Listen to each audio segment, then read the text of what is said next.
हे सगळं झालं पाहिजे अशी प्रामाणिक इच्छा होती.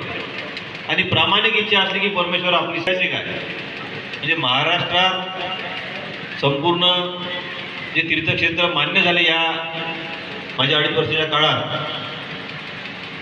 त्यामध्ये ही जी शेवटची ऑर्डर निघाली त्या संपूर्ण महाराष्ट्रात म्हणजे 288 लोक विधानसभा मतदारसंघात 33 फक्त ब दर्जाचे हे एकट्या आपल्या मतदारसंघातले होते. म्हणजे 288 पैकी एका मतदारसंघात 11 आणि उरलेल्या 87 मध्ये त्याच्यातले उरलेले 22.